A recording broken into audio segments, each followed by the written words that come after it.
Tracer des vecteurs vitesse et accélération sous régressie. Nous allons apprendre à tracer des vecteurs vitesse et accélération à l'aide du logiciel Régressi. On charge dans un premier temps la vidéo du mouvement que l'on veut étudier. Pour ce faire, on clique sur Fichier, Nouveau, Vidéo, et là on choisit VLC pour les utilisateurs sur PC, pour les utilisateurs sur Mac, pas besoin de faire un choix, ça se fait tout seul.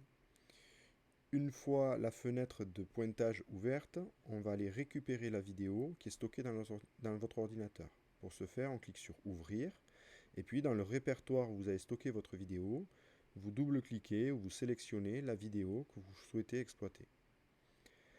Une fois la première image de la vidéo à l'écran, vous allez dans un premier temps devoir positionner le repère d'étude. Pour ce faire, on prend avec la souris l'origine du repère et on le place sur la première position de l'objet en mouvement, ici la balle jaune. Pour que les mesures puissent être réalisées correctement, on doit indiquer également une échelle au logiciel. Pour ce faire, on utilise un objet étalon placé dans la vidéo, comme ici la règle, et on déplace les curseurs de façon à ce que l'échelle soit positionnée. On vérifie bien que la valeur de l'échelle correspond à la valeur de l'objet, ici 1 mètre.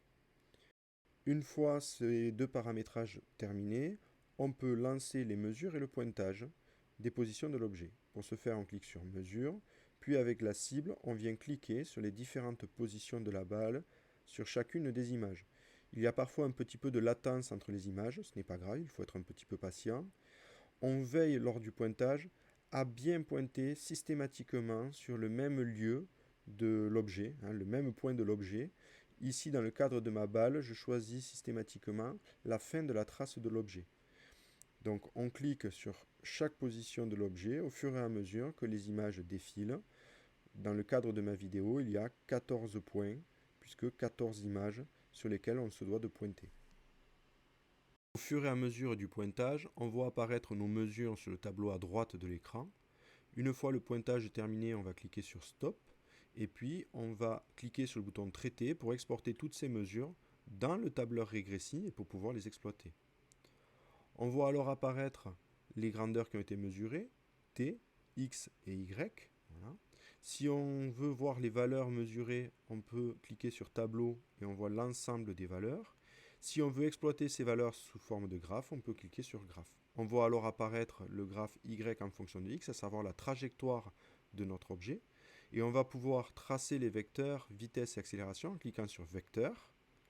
Et en choisissant, si on veut les deux vecteurs, vecteur, vitesse et accélération. Apparaissent alors les flèches rouges des vecteurs vitesse et les flèches bleues des vecteurs accélération. Notre travail est presque terminé.